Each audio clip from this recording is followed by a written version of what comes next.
Growing up, my friends used to make fun of me because there's a phrase we'd use, we are boniso, because I would see myself in places beyond, the surroundings. Really? If you know a bit about KHAYELITSHA, it's at the time still a little better now. It's undeveloped at the time. Yeah. The 90s, early 2000s. Yeah. So it's almost designed for people to not get out. Yeah. And for me, I just couldn't see myself being in that space. I thought there was always something better. Welcome everyone to another episode of Suits and Stories. I'm so excited to have our guest today. We'll be speaking to Yamani Selana, who has a very fascinating story that I think a lot of you are going to find so much value out of. I'm super excited for this conversation, so make sure that you're staying tuned all the way to the end because it's bound to be very insightful, and I think there's a lot that you can learn from it. Yamani, thank you so much for joining us today. Thank you so much for making the time. And thank you for having me. We had a conversation, right, before we started, before we came today, and just hearing your career journey and where you've started and where you are now is absolutely incredible, right? So you're definitely someone that I think we're wanting to highlight a little bit more about just your journey, decisions made along the way, and what it is that you do currently, right? But before we get into that, I always like starting with a little bit of an icebreaker, right? And the one thing I want to ask you, what is the most adventurous thing that you have done, either personally or professionally? Ooh. Well, there's quite a few.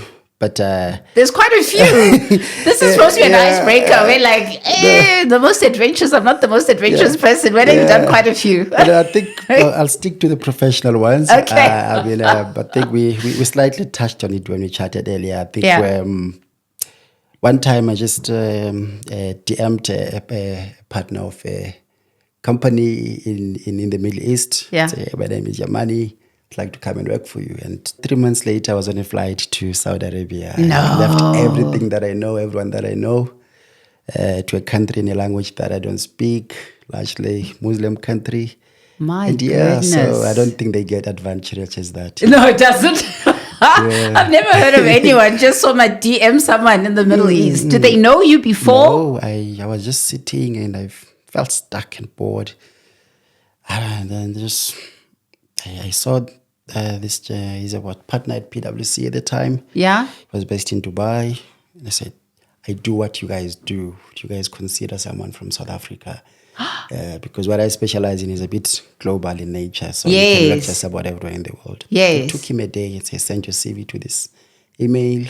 Within a week, the HR had gotten back to me. And 3 months later, I was in Jeddah in Saudi Arabia. I know. No. That is absolutely amazing and completely adventurous, actually. So, and I think that's why I'm so fascinated with your story. And I'd like for you to maybe just start off in terms of a little bit about your background.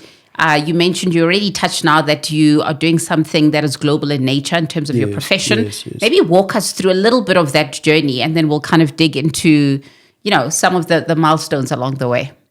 I mean, a little bit on the personal side. I mean, so many years ago, I was born in Cape Town. So notorious and famous township of KHAYELITSHA. Yes. That's where I spent my early childhood, from primary up until matric. I left a bit and went to law school, but not too far, University of the Western Cape. Yeah. Which is where my journey of law started. But I took a slightly unconventional, journey towards that. I got recruited early on by the Revenue Authority, SARS, where I was in the tax and legal policy, where I got the bug for tax law, customs and international trade. But I spent a bit of time with them, but I was always itching. I always wanted to be in the courts because that was the idea we had of lawyers. Yes. And when I was about to leave them, I think one of my managers said, you don't have to leave. We have a program with the state attorney's office where you'd still be part of SARS, but still get to do your articles. Okay. And so I was quite comfortable and happy at that time with them. And I took up the opportunity to serve with the state attorney's office. And I had done a bit of law school at the time, so my articles just took a year. Got admitted. As I was going back again to SARS, they're like, no, stay there. We actually need our own person to sit in the litigation department there, take care of every litigation that is initiated by SARS or against SARS. Yes. I stayed for another year and a half where I was doing tax litigation, particularly in the side of customs and international trade, a bit of VAT. But again, as I was there, something unexpected happened. I mean, I got an opportunity to do something different, and I got an opportunity to join KPMG as a tax consultant there, which is again a deviation from the idea that I had on the concept Being of in law. court and law, yes. Yeah. I spent a good time there, and again, it was like a fresh start, and at that time, I was already a bit, I think 4 years into I started to get comfortable, and I thought I knew stuff, and it was a shock to the system. I felt like I was an intern again, like the way of doing things. I mean, from government side to corporate, yes, quality control, client service, the way of writing, and it was a difficult time of my career. But in hindsight, because I always thought of that period as almost like a failure part, I had it in red. But as I'm growing a bit older, I've realized it was learnings, because after I'd left them, I mean, just about everything that I'd struggled, it came naturally later on. And the time when I left them, that was when it coincided with the time there when I got to move to Saudi, And just to cut a bit short, I came back, and the idea was always to, again, I wanted to be an attorney, man, to practice the law. And now I was in this unique position where I had this unique blend of experience where from an advisory side of things, I was more than competent. Yes. I was more than strong in litigation side. And I had a perspective from working with SARS, that kind of idea. So I wanted to open a brilliant law firm where I could get all these clients, Yeah. But before I could do that, of course, I got another chance to join Ernst & Young, where a former partner that I'd worked with said, I need people with your skills, come work with us a little bit. I'm like, no, man, I can't. I've got this nice blueprint here. I'm going to open one of the biggest firms in South Africa. It's like, it's fine, you can always do that. Yeah. You've been away for some time. Get your footprint again into the local market, and come help me, because you was building a team. It made sense at the time. But eventually, after 2 years, I was still itching. I wanted to do, what I'd put nicely in pen and paper. But before I could actually do that, and some of the realities were starting to hit in, because you need office space, you need staff, as I was figuring that, and there's a good mentor of mine, family friend. He's like, you know what, if you want to do this, as you set up, come work with me for a year or two while you figure things out, so you can get a perspective as to how you want to do this and to get a real idea as to what it takes to run a firm. This is after Ernst & Young, hey? This is after Ernst & Young. So you went to Saudi, came back to Ernst & Young, and now you are potentially partnering with someone that's running their own firm. Correct, yes. And completely different environment to what I've always been exposed to. Yes. What they refer to small, medium firm. It's been around for a good time. But in terms of profile and prestige, it's nowhere close to where I've worked. But from what I had in mind, it could enable me to do what I want to do, and the concept that I had with less red tape, a bit of more freedom, and actually, but it meant taking a bit of a pay cut, more than a pay cut, a pay cut, like up to 60-70% pay cut. But pocket wise, I felt it. But in terms of exposure to the market, I could be as loud as I could be. I could knock on doors where I couldn't normally do, and I think it worked because I was seen. I got invited to events. The market was reacting, but the harsh realities of the market also hit me while I was with Mkhetsu and Associates. In that, I think I often say that I sell luxury goods. And at times, some of my customers where that the packaging and then the design and the delivery of the product matters. Yeah. And I was dealing with those realities. I mean, I got the most random of approaches from the law firm Anderson. I think those that are old enough would remember the old Arthur Anderson. It was used to be an audit and accounting firm of the US. Yes. But over the years, they've since rebranded as a law and tax firm. And within the department there of tax, they didn't have anyone who's was specializing in indirect tax, in particular with VAT, customs, and international trade. Yes. I'm one of the managing partners. So I'd like to come and see you. I think what you're doing is interesting, but I think you could do it better with us, They approached you. Yes. So I took up a meeting with him, and it was almost, he was God sent, because it was around about the time where the market was not reacting as well as I would have liked. As favorably, yeah. And because even the connection I had made, I got to realize they knew what I could do, but they were mostly working with me because the work I was delivering under a letterhead of an EY or a PwC, Yes. So when Derek, the managing partner, pitched the idea, it was, I didn't need too much time to think about it, because now I could leverage on this global brand. Yes. As I go around selling, I could say we are on the scene. I mean, we are in over 150 countries. Yes. With over 14,000 staff. Yes. So it gives you that gravitas. And, it gives you. And it worked, but it took that risk that I did, when I wasn't sure what I was doing, but I wanted to do it. Yeah. So yeah, I mean, that's why I'm probably grateful to Sidwell, the MD at Mketsu, to have enabled me that opportunity. It's just a pity I couldn't work longer with them, but because it was a fantastic team, but for what I had envisioned, and because my clientele is global companies, multinationals. So when you present a document, you need to be able to say it comes from, an Anderson, an EY, or a Bowman. So, and the company I'm working with now, it falls into that category.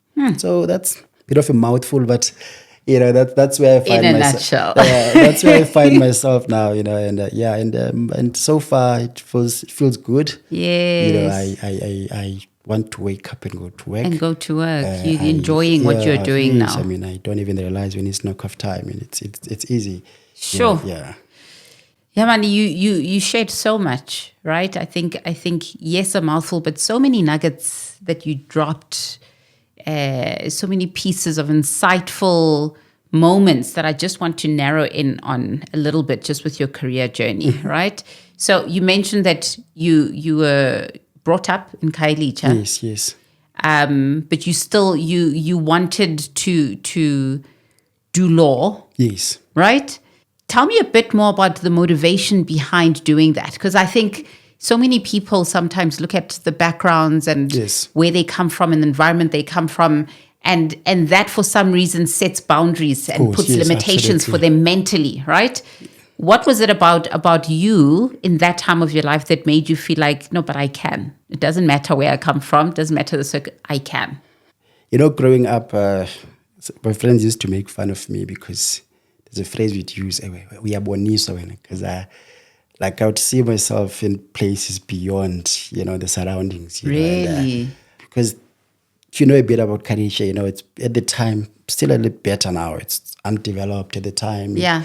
The 90s, early 2000s. Yeah.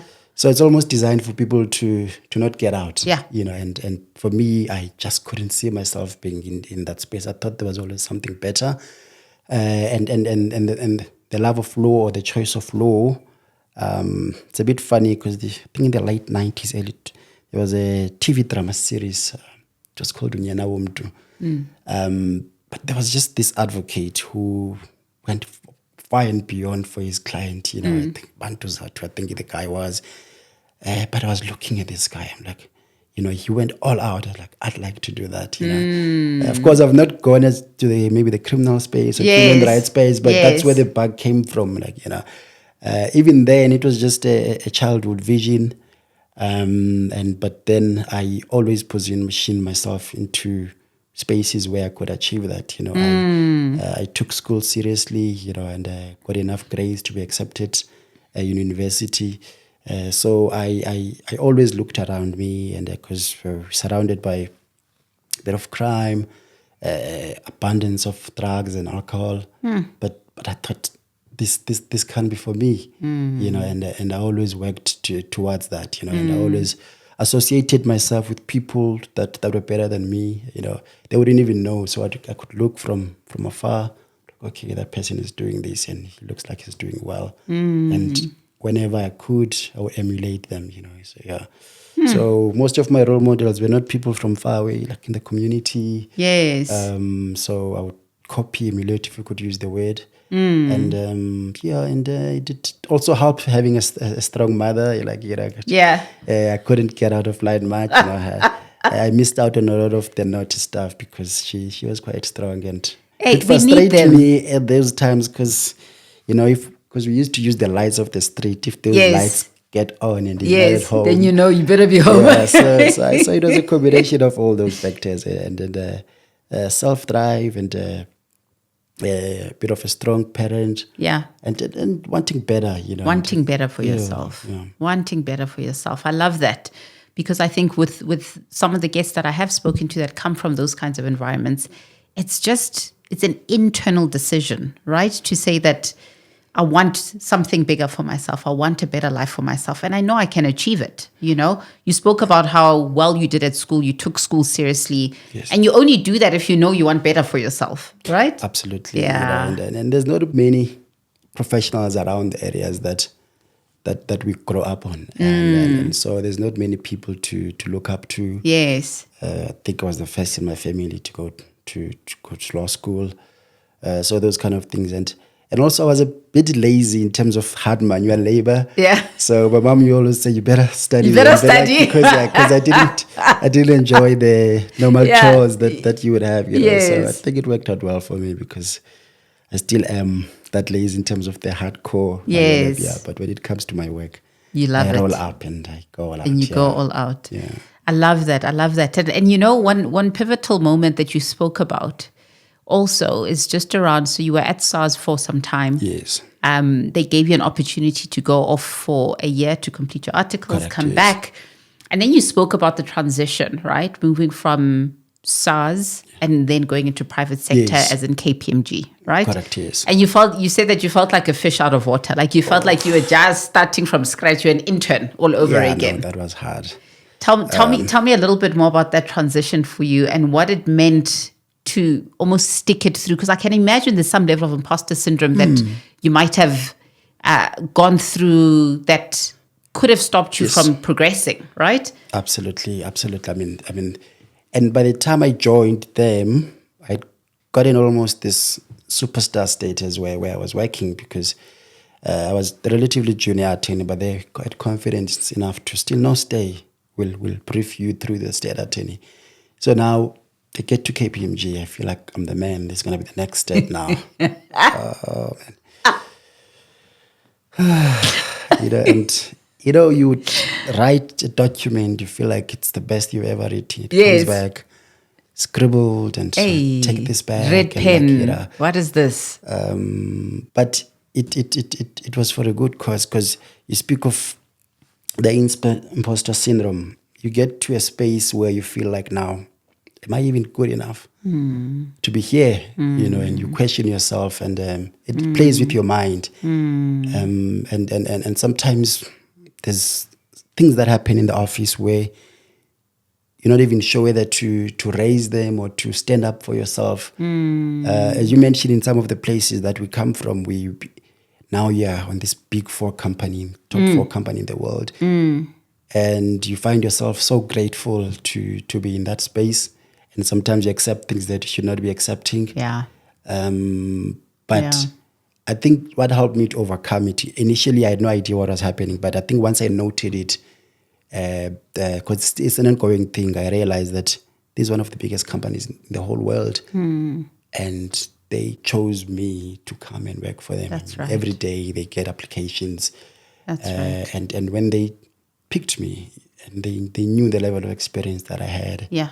And they knew that I had not yet been exposed to this kind of work. So once I got around that and stopped thinking of my difficulties as failures, more as learnings, I started to feel like I belong. And I don't have many regrets. I think I don't know if I can call it a regret, is because when I left them to join PwC, I didn't yet almost giving them back all that hardships for those few years that they had, because When I went to the other side to competitor, I mean, I was cruising.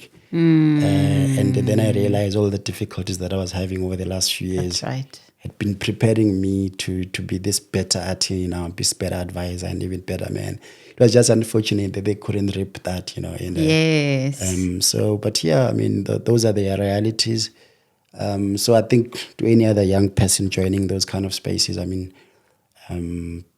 those guys, they've chosen you. There's a huge recruitment process. Yeah. They're all about high quality level. Yeah. Their standards, they're ranked by peers. So if they choose you, Yes. regardless of where you come from, how you sound like, Yes. yeah, your background, I mean, those differences are what make you special. Yeah. You know, and so use it to your advantage. You know, that's what brings us the resilience that you can't buy anyway. You know, the difficulties that we have in our childhoods. Yes. So yeah, Yes. yeah, Use that as a strength. absolutely. Use your upbringing and the resilience you've had to go through as a strength throughout your career. Absolutely, Yeah. because unfortunately the mind, it plays games with us. You know, we people have gone to fancy schools, we've gone to township schools or some of these top universities. And another unfortunate thing, the accents and sounding and make other people feel small. Yes. So I think we need to move away from that, you know, Yeah. and hopefully having the likes of me that look the way I look, that come from where I come from, that sound like I sound. Perhaps there's another young Yamani who's just joining, like, hey, that's me, you know, yeah. Yes. Looking at your journey and seeing how far you've gotten and giving them the strength to do that. I love what you shared just around imposter syndrome, Yamani, and how you managed to overcome it in your time, right? So the first thing that you mentioned was just about seeing the challenges as lessons. Absolutely. And I think that's so vital, because I think too many times we look at our challenges and think that, you know, it continues to break down your self-worth, your confidence in yourself. And before you know it, you actually start accepting who you are now becoming as someone that doesn't deserve to be where you are. And yet, at the end of the day, you know, you were chosen. Yes. You're in a top organization. They knew your background when they chose you. It's not like you got in through the back door and someone did you a favor, right? Absolutely. So using that to fuel the way of thinking. So stop seeing it as I'm not good enough to be here, but realizing that you are good enough to be there. Otherwise, they would not have picked you. But secondly, every challenge I'm going through is a lesson for me, because I like what you then said afterwards to say, now when you moved from there to your next organization, now you are cruising, right? And it's only that foundation of challenge and that foundation of knowing you're good enough and just working through the toughness and having the grit and resilience to get through it that then made you feel like you are well prepared for your next opportunity. Absolutely. Happy. And the next opportunity after that is when you went to Saudi. Is that correct? Yes, I initially made a move with the local office. Yes. In PwC South Africa. Okay. That's when I spent then again when I moved to Saudi, it was still PwC. So Yes. like still within the same organization. In the same organization. But in a different country, yeah. So, I mean, from KHAYELITSHA, ne? I know. And then you go to the Middle East, like Saudi Arabia as well, right? Yeah. What was that journey like for you? What was the transition like for you? And what do you think was your biggest challenge and lesson that you learned in your time in Saudi? I suppose Saudi was just a continuation of my journey. Because I mean, if I took a few step backs, when immediately when I graduated in Cape Town, Yeah. my first opportunity was in Pretoria. Yeah. And I'd never stayed anywhere else. I think by 3 January, I had to be in Pretoria. Yes. So that means that there's a part of me that Yes. is not scared to make these calls. Yes. Saudi was probably one of the best decisions I could have ever made myself. But it was just difficult and hard and different. But all those difficulties and differences, you know, and all those people that know a bit of Saudi, if you Google it and check YouTube, not many would want to go to Saudi. Yes. You know, and Yes. everything is in Arabic. It's very much Islamic and Muslim-based country. Right. And it's super hot. I mean, it's averaging in the 40s degrees, like, you know. So before I get to the office, I'm having to deal with a culture shock, you know, and where you don't know anyone. I mean, first language spoken is English. So I think more than the career path, I mean, from the professional side, I mean, I got to be challenged in Saudi, you know, as a person, you know, adapting to new environments, getting yourself to position yourself to be accepted, you know. You often hear the difficulties foreigners have in South Africa. So I was the version of a foreigner there. That like, side. you know. So having to navigate those spaces, you know. But over time, I mean, I can say, I mean, the people were very accepting and they're very generous. They made it easy for me to adapt. But it's difficult because the familiarity of friends and family, you don't appreciate it when you're around them. You take them for granted. Yes. You know, I often say to my friend, you know, when they often say money is not everything, because the salary was super good. I mean, it was more than decent. But I was miserable in a way, like, you know, and it was not bringing me the happiness. You know, I'd go to work, deliver, but I was not happy, you know, because I was missing those core people around me, my friends, my family. But as a man, you keep going, and you become strong. So I think what I took out there, you know, and I think your world is bigger than you could ever think of, you know, from the dusty streets of KHAYELITSHA to Pretoria to now to Jeddah in the Kingdom of Saudi, you know. So it's those ridiculous thoughts and dreams that are so scary that you don't even think of, you know, that to implement. So the space is there for everyone to try out things. And it's not as ridiculous as it's playing out in your head. Yeah, you know, just go for it, you know, and the worst that can happen, you don't like it, and then you come back home. That's right. And I can say, having been outside, we're very much fortunate in South Africa that we have a good country.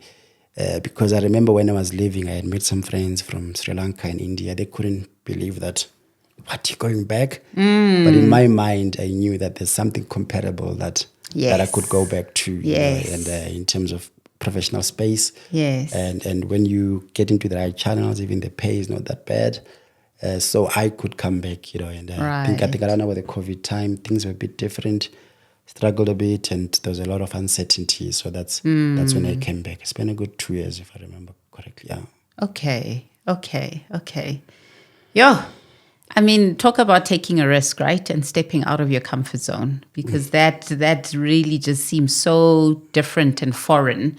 But your perspective around taking a risk is like, well, go there, try it. If you don't like it, you come back.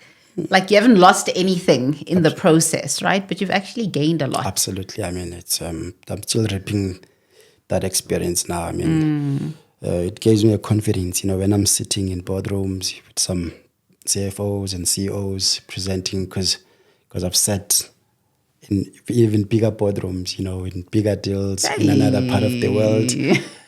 So I mean, it's a real. I love it. I love it. We're sitting in boardrooms now, you know, and you know, people, they're about to set up a huge business in South Africa, and then ask, what should we do? How should we do it? And they're asking you, and then whatever you say to them, that they're gonna go back and implement it, you know. And I used to have times where I'd actually go to the bathroom and sit and just shed a bit yourself. of tears. Yeah, like, this is me. So it's a continuous living dream. Hopefully it gets better. You know, it's just the beginning. So all those challenges and experiences, I think, where I find myself now. So hopefully it's gonna come together. What's your family dealt with all of this? Like, I'm sure you're the first one in your family to potentially go to school, have this big career that you have. How have they dealt with it, supported you? How's that been? Well, it's because I'm actually remembering just after matric. I was on a train with my mom. It's like, oh, so what are we gonna do now? You know, maybe try out security until we figure out, because she was no way she was gonna afford the fees. Like, you know, so we're actually having that conversation like just last month. You know, where we've come from. So I think my family, when I look back now, didn't realize that was actually people that were inspired by my journey. And I'm looking at my cousins and even the children of my sisters that have actually taken a similar path, not necessarily in law. They would randomly call me, how do you do this? How do you do this? And I'm more than happy to step up because it's not easy to navigate those spaces, how to apply, getting bursaries. Yeah. I've actually got one of my cousins now, just here at VETS. He just said to me the other time, like, I want to do what you do. And, I want to be like you. I'm like, hey, my life is full of problems. You don't want to be me, but so like, I think that sense of respect that comes with the family name as well, and I didn't realize as I'm getting a bit older, I'm realizing like, how I carry myself, what I do. People are watching. They're watching, like, and it was not intentional. But now when you know that people are watching, you also kind of comes with a bit of responsibility, which I'm embracing. Yeah. Sure. Well done. Well done. You're such an inspiration, I think, to many listeners that are listening to your journey right now. And most importantly, to your family, right? Yes. I think sometimes it just takes one person like yourself to be the one that says, I'm going to dream bigger than the circumstance. I'm going to be the risk taker. I'm going to be the person that is doing things out of my comfort zone so that one day I'm sitting in boardrooms. One day I'm advising CEOs, CFOs, right? And you've got that unique skill set, that you have in terms of your profession, and how that's allowed you to just be in rooms where your expertise is what people are looking for and is what people need. Absolutely, right? I mean, trade, customs, and trade. There's always going to be cross-border movement of goods. Almost forever, like, people Sure. always want to set up businesses. Yes. And I can dare say that we can never go away, in terms of what we do. There's always transactions happening in the business world. And the fortunate part, I can go anywhere in the world, one can even say that, because the principles and concept of what I do are very much global, consistent across the world. So I find my space in that. I find myself in that unique space, and I love that.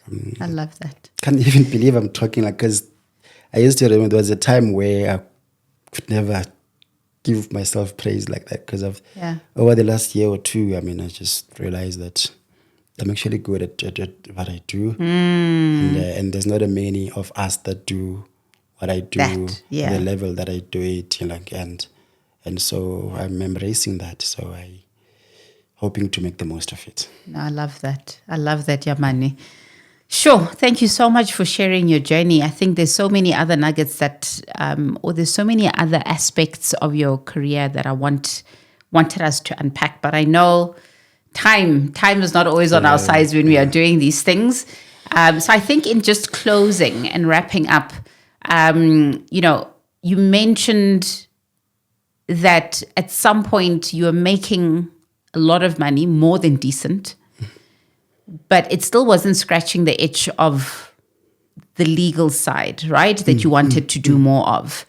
And then you moved where you were taking a 60% pay cut. Correct, yes. To do more of what you loved doing. Absolutely. Can you expand on that? Because I think most people won't make that decision. Most people will stay, even if they're unhappy, will stay in a role because it's paying. Yes. It takes care of the bills, right? But there's so much to be said around going after something you're passionate about and something you love doing. So much so that even if you're not earning what you used to earn, it's more fulfilling, right? Take me through, just in very short, the thinking and mindset it takes to make that kind of decision.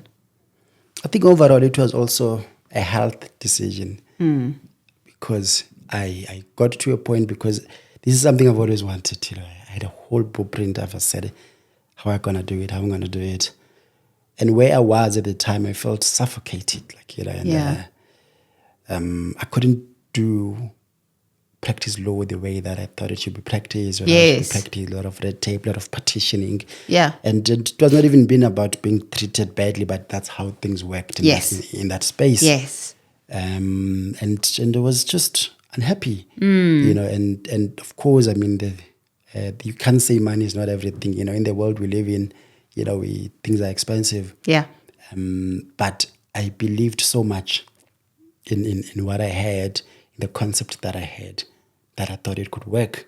It actually took me 6 years to actually jump, because I've been thinking about it for 6 years. And I realized, like, if I don't do it now, one day I'll be 50 or 55 years old and wondering how it would have turned out. Yeah.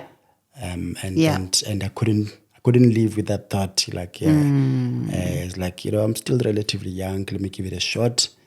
If it doesn't work out, hopefully it doesn't get to that, then I know that I would have tried, you know, and I would have fulfilled that void. Yes. Knowing that, okay, I gave it a shot, and I'm still within that process now, and it's looking good. Yeah. I've teamed up with a great team that's willing to back me and give me access to those spaces that on my own that I would not have easily gotten into.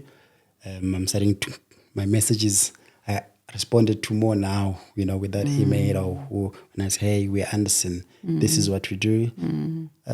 So I think it's just a matter of, you know, choosing you know, it's some people talk about purpose, like, you know, finding your purpose and following it, you know. And I'm not gonna lie, I felt it pocket wise, because I like things, you know. I like to eat nice, I like nice clothes, you know, a bit of travel. Yeah. And I couldn't do those things, you know, for some time. Yeah.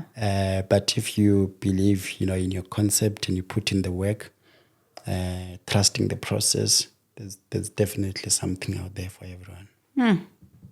Love it. Love it. Love it. Love it. Love it. Yamani, thank you. Thank you. Thank you so much for your contribution today. Thank you for the time that you've taken to share your story, share your journey, your discomforts, vulnerable moments, you know, like all of those things that have shaped you into the person you are now. You've done a fantastic job. I love the part that, you know, you continue to just inspire people, you know, through you just being you, and you continuing in this journey. So wishing you absolutely everything of the best in your career. Imparting just the song that resonates with you right now in your career. Well, I've got this song. I mean, it's a bit unorthodox. Yeah. Probably journey of my life. The theme song for the Rocky movies, you know, the Eye of the Tiger. Yes. Whenever I'm on the zone or that song plays, like, you know, getting back on your feet. Yes. I'm struggling to jog when I'm running, that song plays, or when I'm on the zone. So that Survivor song, the Rocky theme song. Yeah. It's even playing now. Yeah, it's playing it. Yeah, so it keeps me going, you know, and so my sister hates it now because you just play it too often. So, oh man, that's very much indicative of your journey and your career, you know. But well done, and thank you so much for your time. And guys, I hope that you've enjoyed that episode. I know there's a lot that you've learned. Feel free to comment if there are any questions that I can pass on to Yamani that you'd like to, you know, get a little bit of a better sense into. But thank you for joining us.